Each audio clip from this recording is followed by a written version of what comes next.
ఈ చిన్న బ్రిక్తో అయితే మీరైతే మీ హోల్ బైసెప్ని అయితే ట్రైన్ చేయొచ్చు.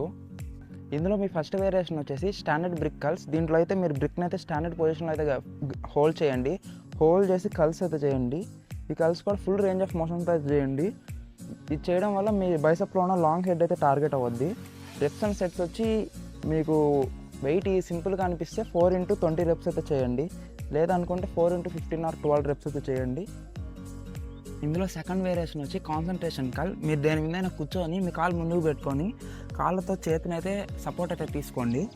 సపోర్ట్ తీసుకొని ఫుల్ రేంజ్ ఆఫ్ మోషన్తో అయితే కాల్ చేయండి. ఇది చేయడం వల్ల మీ బైసెప్లో ఉన్న షార్ట్ హిట్ని అయితే టార్గెట్ చేయొచ్చు. థర్డ్ వేరియేషన్ వచ్చేసి బ్రిక్ హ్యామర్ కల్. మీ బ్రిక్ని అయితే న్యూట్రల్ గ్రిప్ అయితే హోల్డ్ చేసి ఫుల్ రేంజ్ ఆఫ్ మోషన్తో అయితే కల్ అయితే చేయండి. ఇది చేయడం వల్ల మీ బైసెప్లో ఉన్న బ్రేక్అవుట్ ఎలాస్ట్ అయితే టార్గెట్ అవుద్ది. ఇదే గాయ్స్ ఈ వీడియో. ఇంకా నెక్స్ట్ వీడియోలో కలుసుకుందాం. Until then bye bye.